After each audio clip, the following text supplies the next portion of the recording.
Tantalus Productions presents the Killer Score Podcast.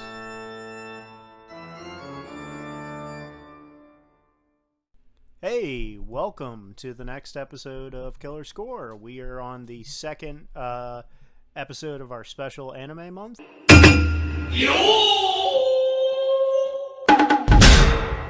I am, of course, your host, Daulton Morrison. You can find me online under Sick Jacket Man on several social media platforms and YouTube. Lots of scripts and content coming up soon in the works. Just been pretty busy lately. A lot of stuff going on. And, gonna hand it down the line here. Hello, Richard Eckert here with Richard's Rad Voices and Richard's Rad Breakdowns as he had to relocate everyone to the old studio.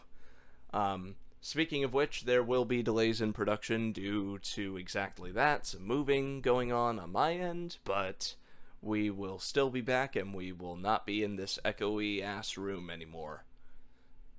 Between that hiatus, however, stay tuned because I and my crew at Tantalus Productions are working on all sorts of audio dramas. Down the line, however... Hi, I'm Erin from witchandcraftsnj.com. We had to change the domain name, that's a long story, but it's witchandcraftsnj.com. Don't go to the old website because that's a mess. Yep. Never try and negotiate with crypto bros, kiddies. Yeah, and don't try to contact certain website developers at 11 o'clock at night. It's like trying to get through to Comcast. Yeah. So,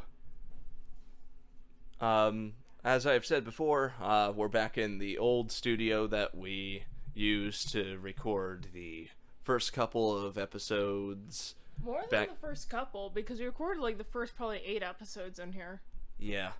And this will probably be the last one recorded up here, but regardless of the hectic circumstances, I am excited because our main man Daulton has a special installment for us for anime. Don't you, buddy? Oh, yeah. You see, there's a lot of films out there that have phenomenal compositional work, phenomenal just OSTs in general. And this is definitely one of those films. When I think of banger soundtracks, or I just need to put something in like an online game I'm running or something, I always toss in some stuff from today's film. The 2009 release from Madhouse by Takeshi Koike, with music by... directed by Takeshi Koike, with music by James Shimoji, Redline. And this film has a very interesting history behind it. They made a small OVA featuring 2 minor characters from the film back in 2003 to promote the movie and essentially drum up hype among the studio for it. And Madhouse agreed to finance the film as Madhouse wanted to get more into film releases, get in the competitive market. This film actually got a lot of buzz and praise when it came out. And it's funny that you mentioned Madhouse's theatrical endeavors because they were no strangers to success when it comes to theatrically released anime movies. Look back at, say, Ninja Scroll or Wicked City, and a subject of possibly another movie that we will cover soon on this theme month. But Madhouse was on a winning streak between all that and some of the segments for the Animatrix. So, oh yeah, yep. This culmination should be no surprise. However, it takes a different direction according to Daulton. Yeah, so part of the reason Redline was made was because they not only wanted to compete in the market more, but because of a general passion for the idea of the fact that there wasn't a lot of like racing anime out there anymore. I mean, when it comes to racing anime, you mostly think of like track and field stuff. Huh. What about Initial D? Initial D is an exception, and like, foot racing, and yeah, there's just not a lot of racing anime, and the big one that springs to most people's mind, of course, is Speed Racer. But they wanted to capture something with a sci-fi flair, with a lot of energy, that was going to be a passion project. And Koike had done a lot of, animation work before that the studio trusted him with. He had worked on all sorts of anime. He did the pilot. He did the pilot for Samurai Champloo. He directed that. Yep. So, he had some clout, and he decided for his directorial film debut, he wanted to do Redline. And they went into production, and unfortunately, this movie had an incredibly troubled production because it was such a labor of love. There's over, 100,000 hand-drawn things in this film. Oh, yes, there is. You'd normally have to go back to the works of, say, Katsuhiro Otomo to see this level of elaborate hand-drawn animation in motion. Yeah, and if you're a nerd for, elaborate drawn, machinery in anime, you're probably going to dig this for that alone. So, composer for this is a guy known as James Shimoji, and I am very sad to say that James Shimoji's very obscure. I could find very little about him, and also very little about his work. He worked on Redline, which is a all-time banger OST, and aside from that, he's probably most well known for doing one of the few Lupin the Third movies that came out before the most recent 3D CG one, like he did the Fujiko Mine movie, Yes. and the 2017 and the 2014 Lupin film releases. Funny enough, it had a similar animation style in some ways to Redline. Same sort of rough line work. Yeah, that's another thing about this movie, is it's not as clean and pretty as theatrical anime traditionally is. It's very rough, sketchy, and deliberately ugly in a lot of ways, which gives it a appropriate amount of edge to distinguish it. Kind of looks like what I'd imagine a really rough high to look like. Not that I have any personal Experience. Now, getting to personal experience is actually funny enough, Erin. My memories of this film are fond yet cloudy memories of seeing this back in high school with a bunch of nerdy-ass chorus boys that were friends of mine. It's funny. Nobody in my circle, including myself, ate lunch out in, cafeteria areas. Yeah. We would always just head over to the chorus room where they had this tiny-ass desk where we would just all set our food down at. We would just sit around. Someone would inevitably have a laptop up watching either cringy-ass memes or anime. And one such anime was Redline. And I remember thinking, oh, hey, this is crazy and also really, really awesome. Yeah. I remember watching this through, it was either, it was a few years into high school, it was either at the end of high school or I want to say it was around the end of high school for me when I saw this film. And I saw it either through a streaming service or one of those mail-in DVD things that Netflix still does, but they were originally known for. And I remember loving this. This is one of those films that was unfortunately a huge flop, but got a lot of critical acclaim because it was a breath of fresh air for the anime film space. Now, we should get some words out of the uninitiated in this case, which brings us to Erin. I have no idea what to expect from this movie. I haven't seen it before, obviously, because that's how this podcast works. But the only thing I know about it is that it's from what Daulton's told me in the past week. And from looking at the box art, it did remind me of Lupin the Third. But that's the only thing I can really say about it. I am excited to see it. But yeah, I can't really say much besides I am very excited. And by the way, this episode of Killer Score is brought to you by moving companies as a concept. again, lots of weird Lovecraftian shit happening over in the studios lately. I woke up in a box yesterday.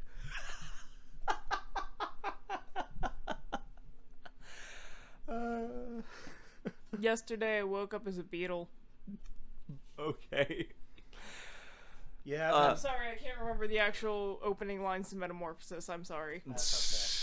Well, I'm so glad that Erin is the uninitiated one in this particular episode, because when I say it's a trip, it is a trip. Let me ask you something. Have you seen, say, oh wait, you have. Do you remember any of the Animatrix shorts? Yeah, I remember most of them. You know how Program kind of went into some really squashy, stretchy, trippy stuff when he was running? Oh, of course. Well, imagine that. As a feature film. Yes. And way more of it. Yeah, so this is another interesting one, too, because huge flop overseas. I think one of my favorite things to tell people about this, because it goes to show you like how of the era this film is and how much things have changed in just like 10 years. Like I said, they made a prelude AVA called Trava Fist Planet, which starred the characters Trava and Shinkai in the film. And when it came out in Japan, it was distributed by a studio known as Tohoku Shinsha Film. And over here, it was the last distribution release by Manga Entertainment. Wow. Yeah. Wow. What a simultaneously awesome and sad note to end on. Yeah. But this is one of those films that blew up through word of mouth online from, like, you know, anime websites and anime YouTube people. Yeah. Like I said, this was a result of one friend. I want to say his name was Dan. Shout out to hypothetical Dan. Just rushing up with his laptop and just sitting there eating a sandwich, saying, "Hey, you like anime, Rich?" I'm like, "Sure, check this shit out." And I simultaneously loved it and didn't know what the fuck I had just witnessed. You know, I wish I had that experience in high school, because the experience I had for lunches in high school was eating in the library with the marching band kids. Oh. Yeah. I mean, I guess our experiences weren't that different. Just replace marching band with chorus. Yeah, I mean, I was a chorus student too for 9 years. The only thing is that the way how messed up my high school worked is that lunch was not required. Oh. So they had classes during lunch, and those classes were the musical theater and concert choir classes. So even if I wanted to, I couldn't even go to the choir room, even though I was a favorite of the choir director. Most of my classes and lunch periods tended to be in close proximity to my chorus period anyway, so yeah, that's where I came from. If anyone knows anything about block scheduling... Yep. You know, it's really funny that Richie brought up the stuff that he did, because Koike actually was at Madhouse for a while, and he did In Between Frames on Wicked City, and was actually the key animator for what was the other film you mentioned? Oh, Ninja Scroll. Yeah. He was the key animator for Ninja Scroll, and even went on to do some animation work for a film I won't spoil, but it's our next episode. Yeah. Oh, I'm not even joking. He did animation for your pick, Richie. We're going to be talking a lot about Yoshiaki Kawajiri over the next episode and a half, but before that... Yeah, before we get into this, I just want to say, if you guys want to check out more of Shimoji's work, I can't believe I'm saying this. Look up the OST to the Pepsi Man video game. It's one of his earliest credits, and say what you will about that game, the soundtrack's actually good. Yeah, and he is not making this up, and I'm going to have a lot of fun with the logos here. Yeah. All the, the editing there. Yeah. May I add that Daulton has a Pepsi Man keychain on his keys? Yeah, I had to toss that because it got like scratched up and Oh. faded, but I'll probably try to get another one because I love that Pepsi Man keychain. It was broken though. It was supposed to play Pepsi Man. Donate to the Kill a Score Ko-fi page now to get him that keychain. Yes, please do. And donate to the Killer Sword Ko-fi page so we can get actual setup. Yes, that too. Yes. The new place will hypothetically have a room ideal for that, so all we need is a bit more green. And for all you Tokusatsu nerds, he also did the soundtrack for Ultraman Z. Yep. Like, comment, subscribe. Indeedy. So, before we get into this film, anything else you folks would like to add? Not much, except I'm excited to revisit this, especially in the English dub. I only ever watched it subbed, and I've heard good things about the voice acting. The English dub is phenomenal. I know Richie's going to have a ball playing Spot the voice actor because there's so many great VAs from the English industry. And I'm excited. I'm not 100% sure what I'm getting into outside of what you just told me. Have fun. I will. All right, time to get into if F-Zero got made into an anime.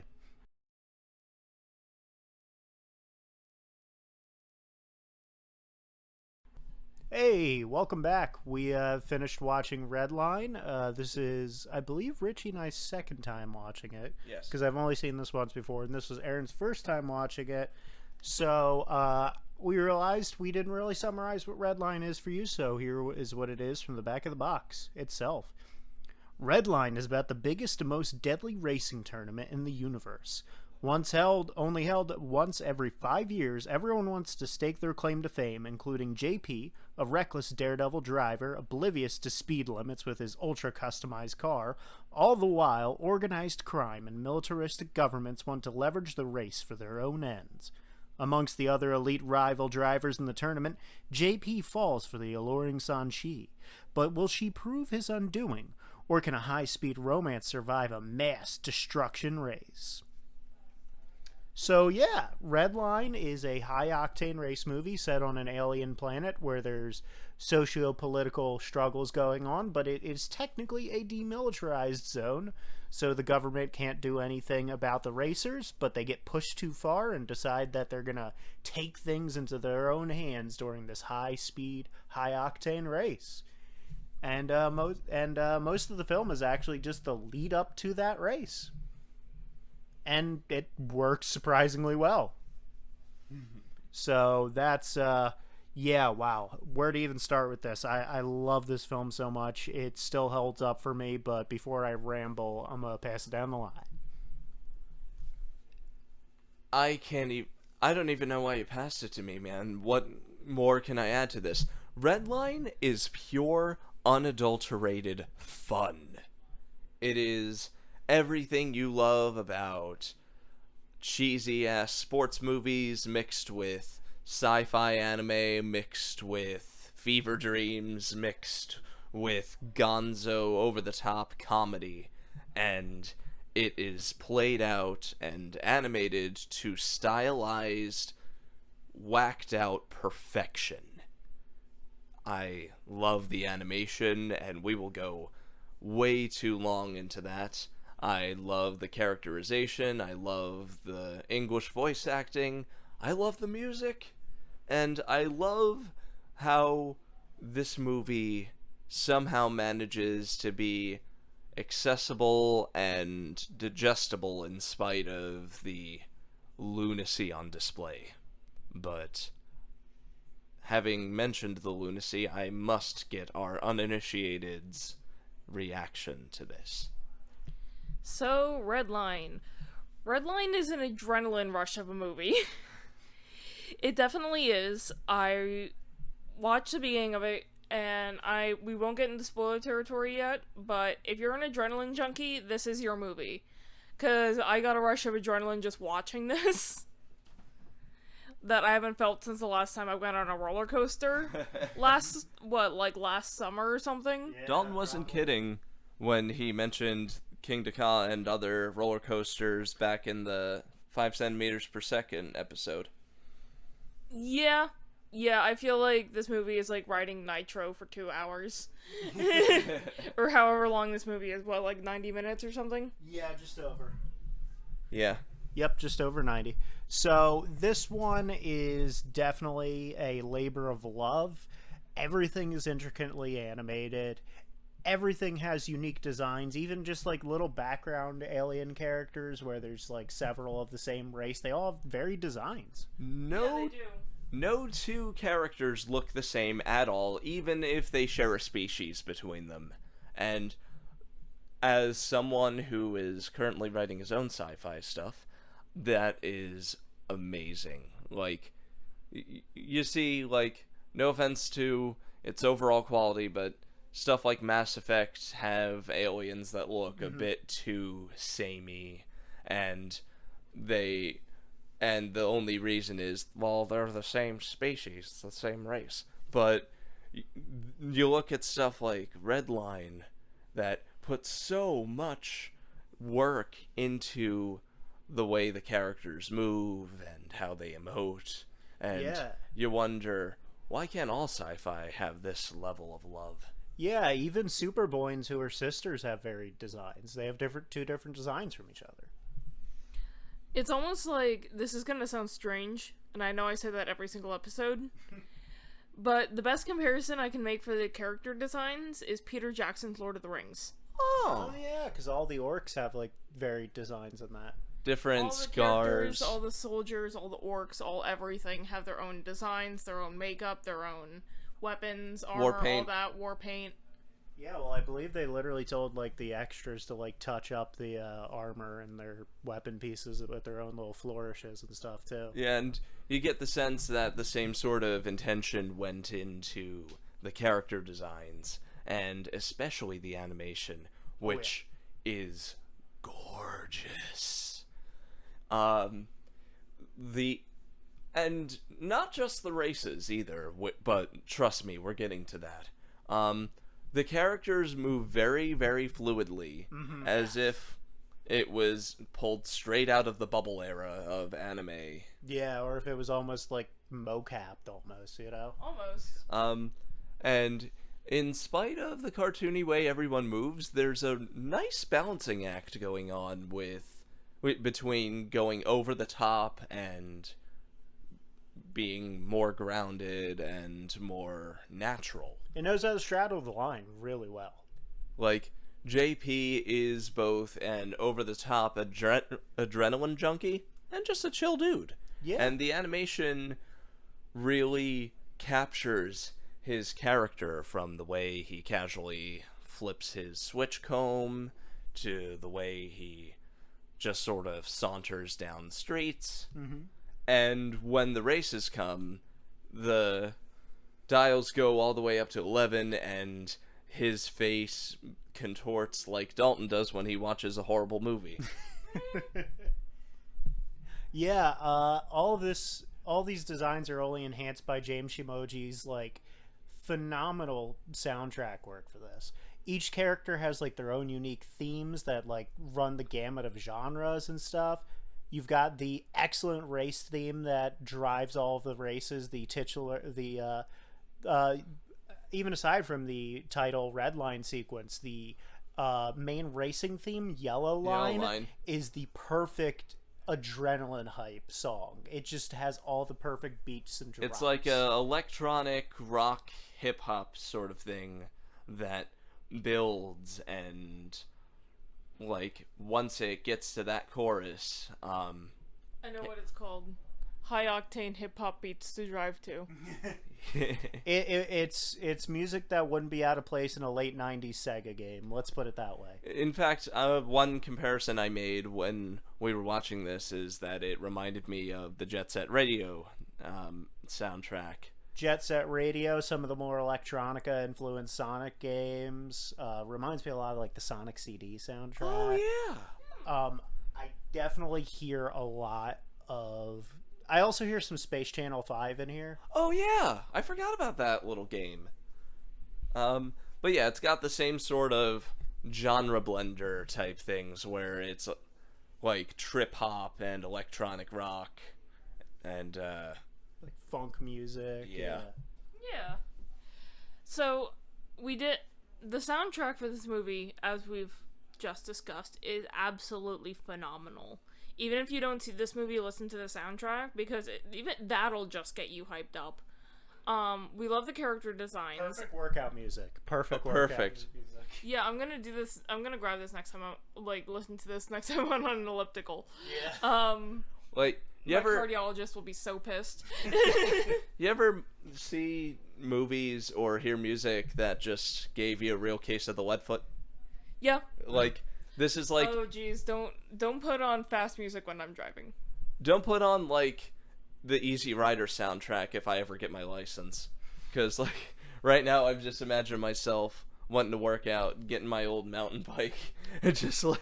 Just going. When I need to get some serious driving in, I always throw on the Danger Days album. That shit just gets me pumping. When Dr. Death Define comes in at the beginning and segues into na na na na, and I hit it. Yeah, I just imagine, like, the nightmare scenario happening of me getting a motorcycle, just, like... Yeah. Because after watching this movie, I was like, I need to take the bike out. Yeah, this is the kind of movie that makes you wish that, like, you had, like, the fastest, coolest car ever, and you could just, like, race whenever you wanted to. Speaking of those cars, we gotta talk about the machine and vehicle designs in this. Everyone has a unique design. Like, even Lynchman and his rival, they have, like, mirrored versions of each other's vehicles. Yeah. Every vehicle looks completely different. And like, for example, I'm such a Shoshone. I'm gonna mispronounce her name, even though I've heard it a million times in the movie. Sanshi. Thank you. Sanshi? Sanshi. Yeah. So Sanashi's vehicle is amphibious, which is unlike all the other ones. And you've got a couple of vehicles that are exclusively ground-based, and you've got some flying vehicles. Mm-hmm. You've got some that we'll discuss more under the spoiler zone, because I'm not going to tell you what turns those vehicles take. Yeah, JP's is the only one that's, like, classical and, like, grounded, like, quite literally. Everyone's vehicles are at least floating off the ground or have some way of getting off the ground. And it looks like a souped-up Thunderbird. They literally say several times it's a Trans Am. Oh, it's a Trans Am. Yeah, they just souped up a Trans Am with nitro, basically. Yeah. It's a souped up, framed out Trans Am, and it fits his character. His character's got a very classical design, so it makes sense that you give him a muscle car. JP has a real greaser motif. Yeah. I wouldn't be surprised if he took some pages from both John Travolta in Grease and also Josuke Higashikata, because you can really see the Josuke. Manga did come out before. Yeah. But yeah, you could really see the Josuke in the design. Other than that, you've got the two brothers, Maki, I believe is one of their names. Maki and Todoroki. Yeah, Maki and Todoroki. They have this very Akira Toriyama looking vehicle. Yeah, it's got that same rustic buggy design that looks like it came out of a Capsule Corp vehicle that Bulma uses. Yeah, it looks like something Bulma would design, especially with the coloration. It reminds me of the Time Machine. Yeah, very, very punk. It's like diesel punk. Yeah, very diesel punk, very Akira Toriyama with the design. You've got Superboys who literally have, like, a transformer. Their vehicle is a sexy transformer. So yes, one of the female transformers. With the cockpits literally Yeah. The cockpits are literally cockpits. Yes. I'm not even being For context, the cockpits are the boobs. Yep. Yeah, they pilot them from within the breasts. And the vehicle itself has got a cool design. Like, when the like mecha form is, like, turned into a vehicle, it's basically just, like, laying down. And then you've got the finger guns. Yeah. And then you've got the vehicle driven by these bounty hunters that are basically like if Lobo and Batman had a baby. Yeah. And it's like got a Lynchman and Johnny Boy, yeah. Lynchman and Johnny Boy. And they drive this vehicle that is essentially the Batwing on meth. Yeah, it's like an evil Batmobile, which is honestly what some of the racers at the yellow line at the beginning. One of the racers in the yellow line, their vehicle looked like a purple version of like the Batman and Robin Batmobile, Which looks badass. It did. Especially in motion, and especially with those impeccable lighting effects. Yeah, and you could tell this movie was made by people who really love and appreciate mechanical stuff and just vehicle culture in general. You see, from the word go, the very first racing scene has JP putting in his nitro capsule, and you see it drop into the console, you see him shifting gears, you see the fuel firing up. He drives a literal Trans Am. It's like an actual classic muscle car vehicle. Arguably a pony car, but I'm not going to get into semantics. And then you've got Sonchi. Her last name is McLaren, after the famous British racing car. Oh, yeah. Yeah, I noticed that too about McLaren, and I'm just thinking, I'm kind of surprised that there's not another character whose last name is like Ferrari or something. Yeah. And weirdly enough, they did that for a hentai where they named the succubi after cars. All right. No, seriously, you got Carrera, Razzi, Mercedes. Yeah. And no, I'm not telling you which one because I'm not going to ever encourage my viewers to look it up. Hyper GTS. Yeah. So there's some really cool. There's just some really cool shit in this. It's intricately animated. As we said, the production was a nightmare. It took 7 years to make this film. And it shows. I kept waiting to get tired of the nitrous scenes, but it just never happened. Yeah, because they always like shoot it from a different angle and stuff, or there's a different mixing of the soundtrack when the nitrous drops. And between the match cuts, the sound design, and just James Sound design. So I'm a nerd for sound design and sound mixing, because every time I watch a TV show or movie, I'm just like, how's the sound design gonna be? Because, not for any particular reason, just because I've done so much work in filmmaking in high school. But one of the things that always comes up is, how is the sound design? Is it too loud? Is it too quiet? Is it in the sweet spot? Is it appropriate for the scene? And this movie does it perfectly. With pinpoint accuracy at all points. Shout outs to the rest of the sound team. You've got Yoji Shimizu doing the sound direction. Noriyuki Sakamoto kills it, because Noriyuki Sakamoto made the sound effects. Yeah. And wow, did Sakamoto kill it. Those boosting sound effects and those crunchy weapon impacts. And none of it would hit quite as hard if it wasn't for Sunya Marui's sound mixing. Marui handled the mix, and Marui was perfect. I feel like just when to do it. I want to know who the Foley artist for this was. I feel like good sound mixing is going to be a theme for this month, and you'll see why next time. But speaking of sound, none of this atmosphere would be complete without a wonderful dub cast, and boy, does it ever deliver. They pull the best of the best from American anime. Everyone from Jameson Price, Liam O'Brien, Wendy Lee, Michelle Ruff, Patrick Seitz as JP, who is just walking that line perfectly. Tony Oliver, my boy Spike Spencer. And Derek Stephen Prince sounding like a muscular alien crybaby. Yeah, Derek Stephen Prince literally pulling all his Power Rangers villain voices from like the Monsters of the Weeks and the Minions he played. For those Tokusatsu nerds of you, he played Eglon, Divatox's minion in the Turbo series. Yeah. Hated that guy, by the way. And you know what? Down the line, everyone's favorite performance. Oh, why are you doing that to me? That's so hard. Erin looks like she's got Dalton will go last. it. Yeah. Erin. Okay, mine would probably be Michelle Ruff's performance, because she manages to make it for, like, all the emotional spectrum she does in this movie, and also the few scenes where she's just kind of like playing coy is really entertaining. Yeah. Sanashi plays the part of a coy, playful flirt who is simultaneously really badass. There's one race where she gives the whole, "oh, that's too bad," in the most snide, playful way ever, and I leapt out of my chair hearing that, because that was just good delivery on Michelle Ruff's end.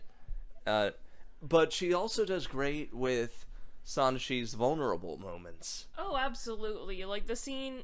Oh, the spoiler territory, never mind. Oh, wait. There's a scene where she has to get emotional.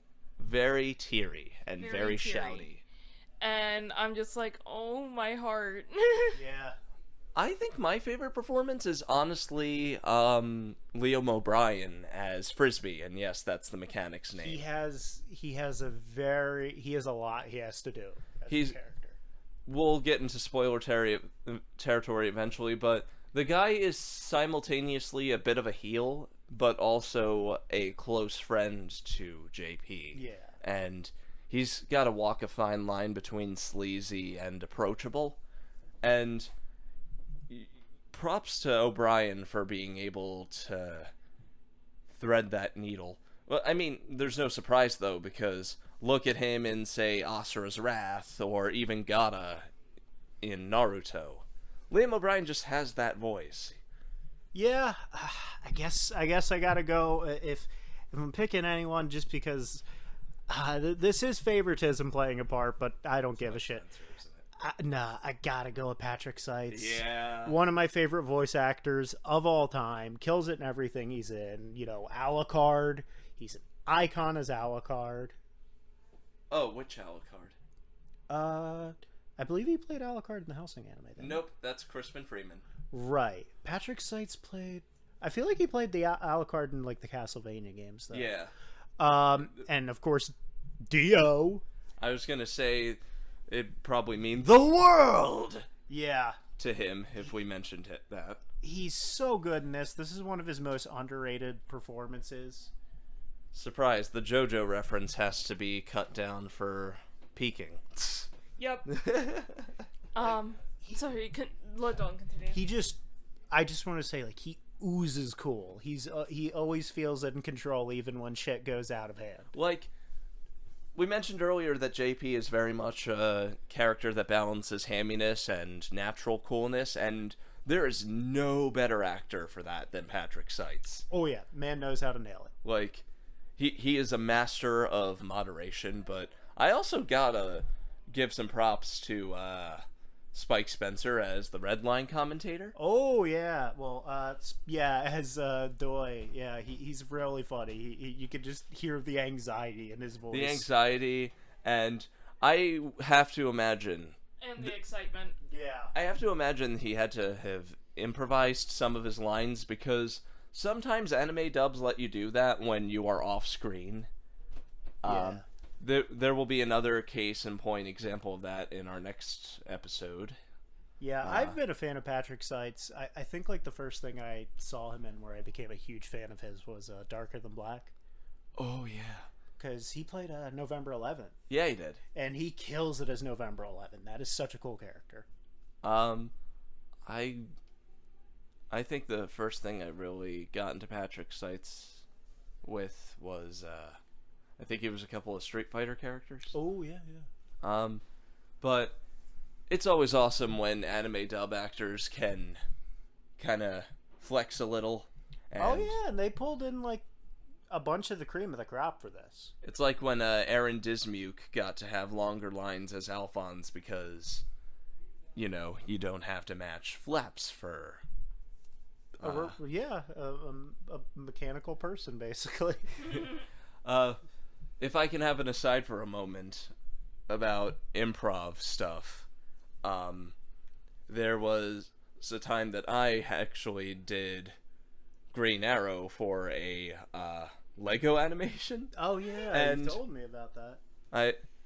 But did I ever tell you the particular story of how I kind of injected Yeah, some sound effects. vocal sounds, and like the producer was like, "Oh, I really like those." Yeah, the producer did. And that was actually how I met Ben Grace, who I've done a bunch of audio dramas with. He's that voice actor from the UK, and he did the villain. Oh. And, yeah, plugging the old-timers here. But we had a funny conversation, and I love telling this story every time, where he went back and watched the video after he met me. Yeah. And he realized he never did that. And he asked me if that was in the script. I said no, I just sort of added that because I wanted to sound like the fight was convincing. And he goes, well, it's just an empty water bottle. an empty water bottle. So I can hear him sigh, and he goes, "Oh man, I wish I'd have known to talk to you about that. Now I'm actually jealous." Yeah. I mean, at first it sounded like you were masturbating into the microphone, but you actually were ahead of the curve, mate. Yeah. Yeah, that was... And when you let your actors go, when you find that sweet spot, you've got real magic going on in post. Yeah. But back to the movie. Back to the movie.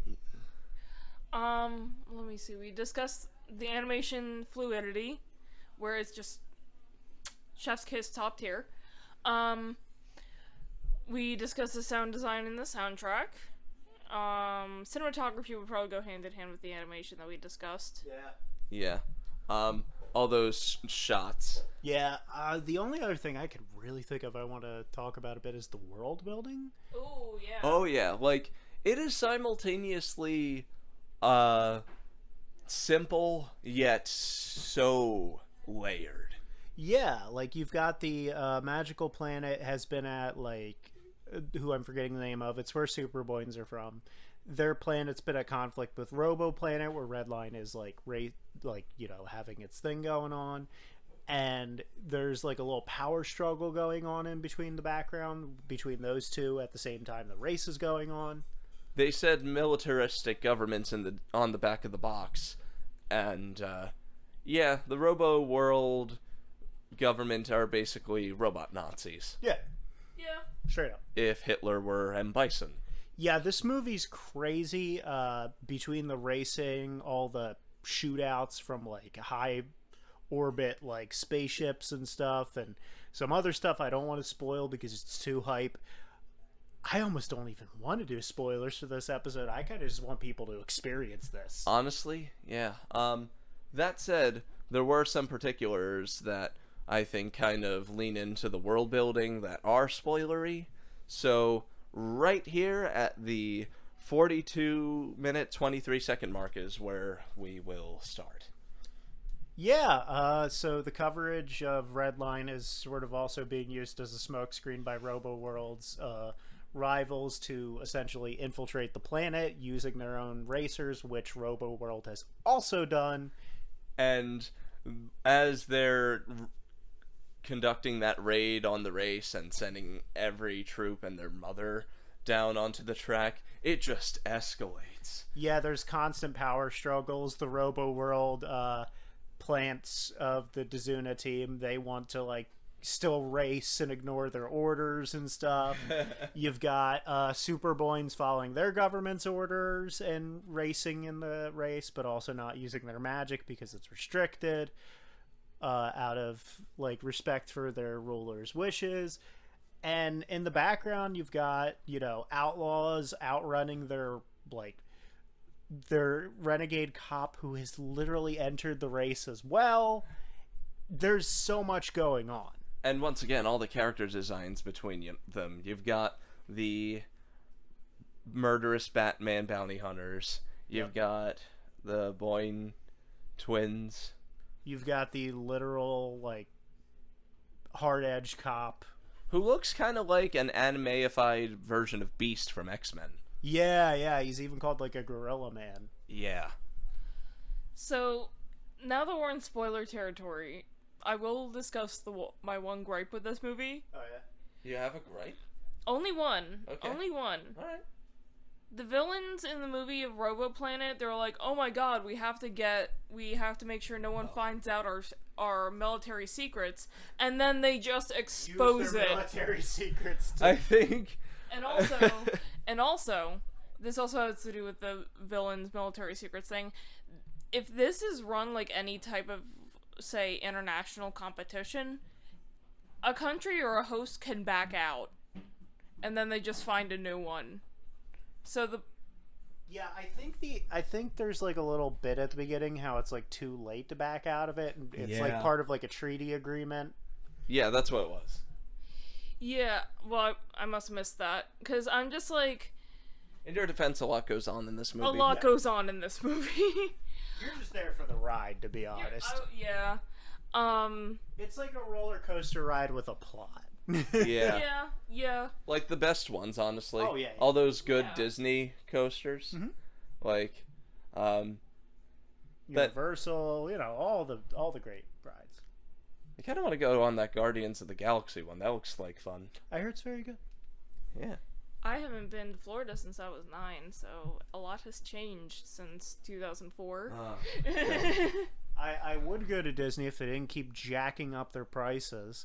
Like, for context, I overheard some high schoolers talking about their senior trip, and they said how they weren't going to go on the senior trip because it would be $3,000. Jesus. And you have to keep in mind that would be with a plan that they would make with the school for discounts. That's not even accounting for the fact that Florida seems to be turning into a real-life Fallout game in mid-motion. Yeah, and when I was in high school, it cost $1,000 for the Disney trip. Jesus Yours Christ. only cost $1,000? Mine cost almost $2,000. I guess our school got a really good deal. Yeah. Wow. My high school was like $1,600 or $1,800 for the senior trip, and then they were like, well, if you're sick, you can't go, so I just got it refunded, and then I bought a base, a prom dress, and an amp.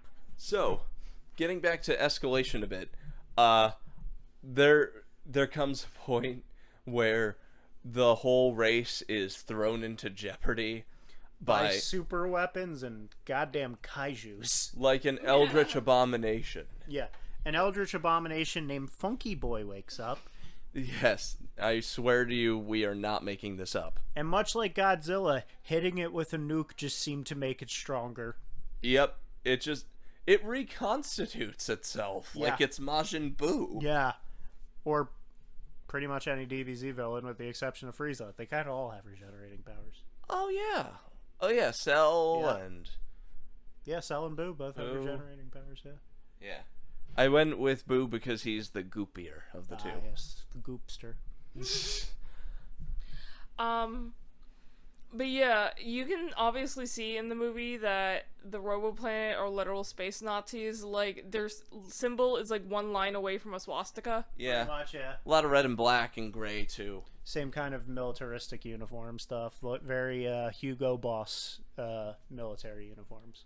And one of their colonel or general or something literally looks like a Nazi version of Captain America because he's got the wings on his helmet like old school Captain America. Red and blue. Yeah. Red and blue. But we do have to talk about this climax because I think that it's honestly the best part of Redline.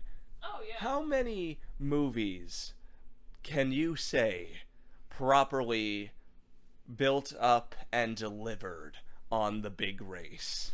Yeah, true. And like the climax is so great, like literally the vehicle explodes and they just make it by like the skin of their teeth. They eject and use the force from the ejection to like boost ahead just enough. And that led to that was probably the most fun I've had, where the car exploded and you wonder how's it gonna happen, and they're slow-mo heading towards the finish line. I scream at the top of my lungs, "No way!" Yeah, it'll do that to you. It's an adrenaline ride, and even all these like bastard racers, all these like pieces of shit, just can't help but sit back in awe and watch and just kind of give it a look of like, nice. They're like, we gotta let this happen. We gotta let this slide. They're Just all a look of respect. yeah. They all just have massive respect for JP and Sanchi for pulling it off. You know.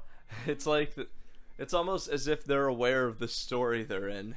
Hell, even the military, when they're gaining on the racers towards the very end, at one point stop their vehicles And just say, "Fuck this! They're too They're fast. too fast. They're too fast. Like, Like- what are we supposed to do?" When the flying monkeys come out. But there is one thing about Sorry. There are no real flying monkeys. They're flying robots. They just kind of look like monkeys. they kind of look like the flying monkeys And from the sequence looks Oz. like the release of the Flying Monkeys from the Wizard of Oz. Yeah, from the classic MGM one. So one thing I wanted to talk about, I know we discussed the cinematography and the animation, but we got to talk about two things. One, its use of pauses, and two, its use of muting sound. Yeah.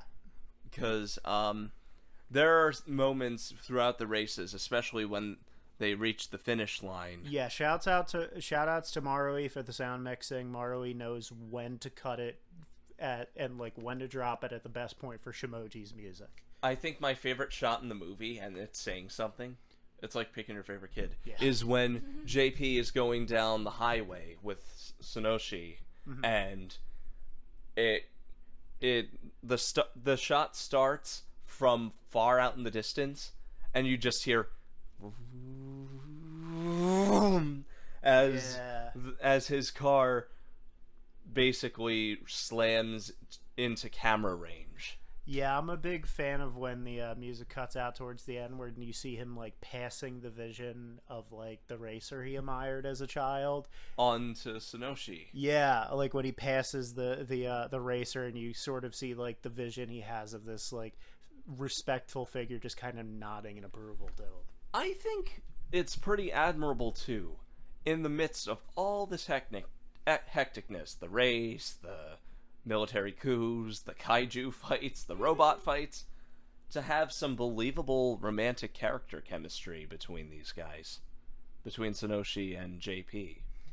Yeah, she starts out as someone who like kind of just doesn't want anything to do with him, and as they connect, they start to remember that they have like JP never forgot, but she starts to remember that she knows JP from when she was younger. And it makes sense for her to be the one to forget, because Sonoshi has been established and characterized as a career-centric Woman, she's been focused entirely on racing. competition freak. Yeah.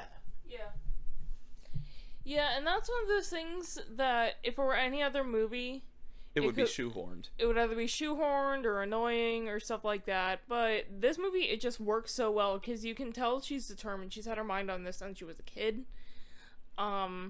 And it's not meant to be like well, how do I phrase it? It's meant to be that she's like determined this is what I want in my life, and not like, and kind of like sometimes in movies when you see like a female character who's like, I want blank, it just comes across as really annoying. like I'm gonna have an I want song like in every single movie, like every single kid's movie. But you see how much you gotta put on the line in this career and in these races, and you see just how much you risk. Especially her.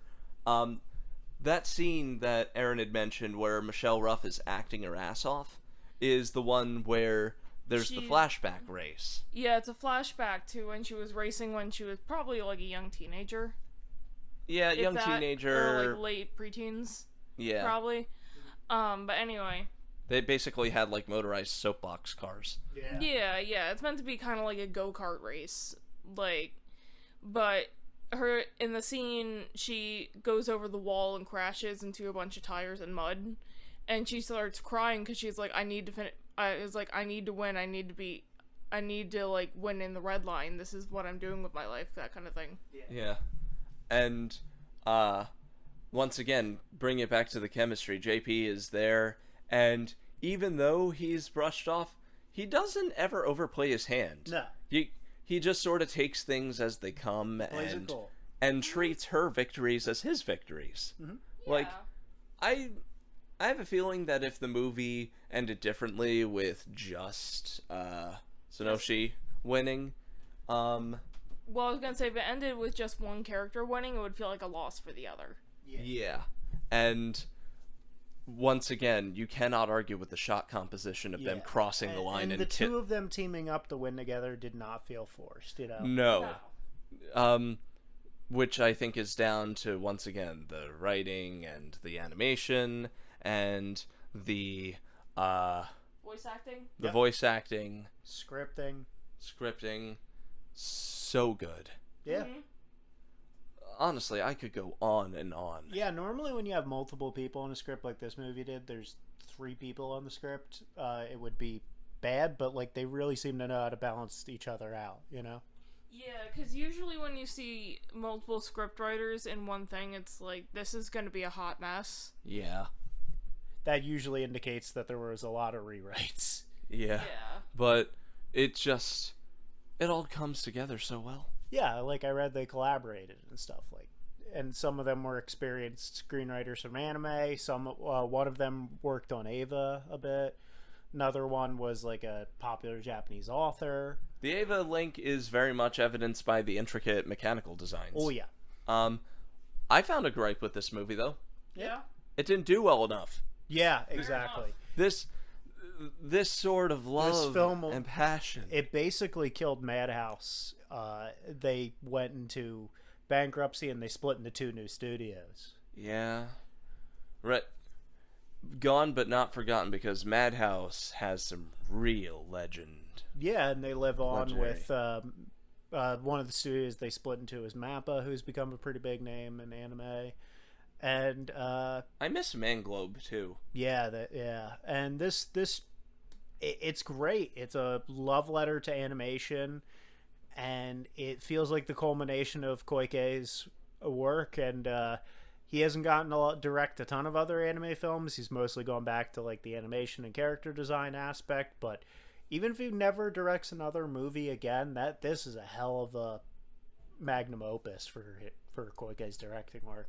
Oh, absolutely. Back in high school, this movie was just a weird thing to laugh at with buddies and be in awe at with buddies, but it's becoming so much more. And if my pick ends up meeting yours this month, Dalton, I will be so shocked, because you really brought something amazing to the table. Yeah, the anime boards and websites and fans like made this film gain a cult following. It only made around 8 million globally in the box office, and all Madhouse ever said is it's a flop. They never said how much money they put into it. Still, Blu-rays, I assume, are still floating around out there? Oh yeah, the Blu-rays are readily available. You can find this Blu-ray cheap online a lot of places. I commonly see it float between like $10 to $15 on average. Get this one at Best Buy? No, I bought this offline, but... Oh, okay, I was thinking of another movie. But yeah, you can commonly get this pretty much any big box, a lot of big box places, a lot of resellers and sellers online, very cheap, and it's worth it. And it's currently streaming on Tubi, I saw, so... And Tubi, I believe, is free for anyone, so... Okay. Yep. Yeah. Go watch Redline. There's a reason why we were brief on the spoilers. We want you to watch this. We want you to get injected with the high-octane music. Go watch this movie. Now, contrary to the cringeworthy pun that occupies our theme month, anime will have to extend a little past May due to our own Memorial Day plans and my need to actually interact with my family as well. Yep, and the whole relocating to another studio, as we mentioned. Yeah.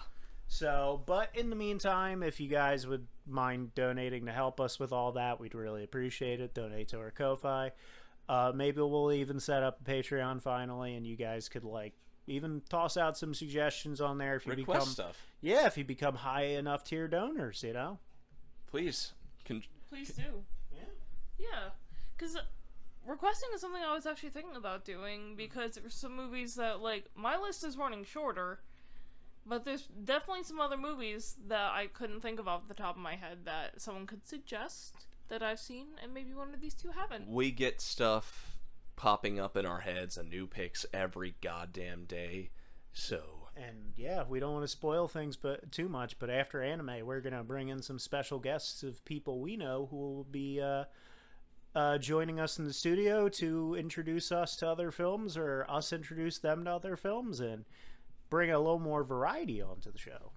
And speaking of variety, I need to commend the two of you, because your picks gave anime a lot of flavor. Yeah. We've had a romantic drama film about high schoolers. Mm-hmm. We've had a high-octane sports action sci-fi movie. And now we're going to take things a little closer to the darker end of things. A bleak post-apocalyptic world meshed with a gothic horror novel. The only heroes are not even so. They are hunters. And at the end of the day, you will find things about the creatures of the night that will surprise even the vampires themselves, as the finale of anime sets in and I introduce my dear friends to not the first, but the second film to star Hideyuki Kikuchi's Byronic Dhampir hero. Ladies and gentlemen, everyone, join us in a few weeks as we cover Hideyuki Kikuchi and Yoshiaki Kawajiri's Vampire Hunter D, Bloodlust.